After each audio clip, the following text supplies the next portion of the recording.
अगर हम ये चाहते हैं कि उस जीसस के टाइम के मिरेकल हमारी लाइफ में हों, अगर हम चाहते हैं प्रेरितों के काम के समय में जो चमत्कार चेलों के द्वारा कलीसिया की जिंदगी में होते थे, अगर आज वो मेरी जिंदगी में हो, तो याद रखिए हमें वही करना पड़ेगा जो प्रेरितों के काम की कलीसिया करती थी। और आज हम देखेंगे कि वो कलीसिया क्या करती थी। परमेश्वर तो सेम है, वो तो एक सा है, वो आज भी लंगड़े चलाता है। आज भी मैंने अपने मिनिस्ट्री में, अपने क्रूसेड्स पे 1 नहीं 2 नहीं 10 नहीं अनगिनत लंगड़ों को चलते देखा है, जिनके के पास सरकारी सर्टिफिकेट है कि ये डिसेबल्ड हैं, ये चल नहीं सकते, सरकारी सर्टिफिकेट है। और उन लंगड़ों को मैंने मीटिंग में चलते हुए देखा है, मंदबुद्धि बच्चों को हील होते हुए देखा है, रोगियों को चंगा होते हुए देखा है, रसौलियों को शरेआम निकलते हुए देखा है।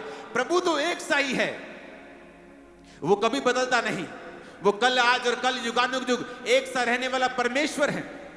लेकिन कलीसिया बदल गई है, कलीसिया एक जैसी नहीं है। आज हम प्रेरितों के काम वाली कलीसिया नहीं है। इसीलिए परमेश्वर वचन कहता है, एक जगह गया और एक जगह जाकर उनके अविश्वास को देखा, और जब उनके अविश्वास को देखा तो वचन कहता है परमेश्वर वहां पर ज्यादा सामर्थ के काम नहीं कर सका। कौन नहीं कर सका? खुद यीशु वहां पर ज्यादा सामर्थ्य काम नहीं कर सका उनके अविश्वास के कारण। और फिर थोड़े से बीमारों पर हाथ रखा और उन्हें चंगा किया।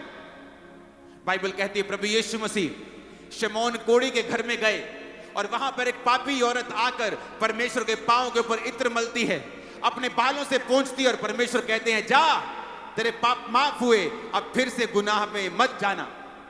और शमौन कोढ़ी सोचता है अगर ये भविष्यद्वक्ता होता तो क्या ना जानता ये औरत जो उसको छू रही है कैसी पापी औरत है।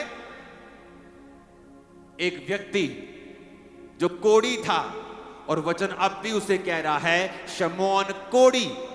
जीसस क्राइस्ट के पास जाने के बाद भी वो लोग तो, कुछ लोग तो यीशु को देख नहीं पाते थे, दूर दूर से पकड़ते थे उसको, कहीं कपड़ा छू लिया, कहीं जीसस की टांग छू ली, किसी को हाथ छू लिया, किसी का पीठ छू लिया और चंगे हो गए।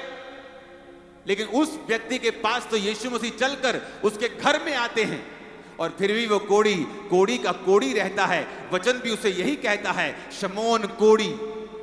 और एक औरत जो नीवी होके, नम्र होके यीशु के पास आती है और परमेश्वर उसके गुनाहों को माफ कर देते हैं। इसका मतलब जरूरी नहीं आप मसीह में हैं तो आप चंगे होंगे, जरूरी नहीं है जब तक आप में वो विश्वास, और विश्वास वो कर्मों का विश्वास। वचन कहता है दुष्ट आत्मा भी विश्वास करती है। अब मैं दुष्ट आत्मा के लिए प्रार्थना करूंगा, यीशु यीशु चिल्लाएंगी, लेकिन दुष्ट आत्मा विश्वास करती है, कर्म नहीं करती।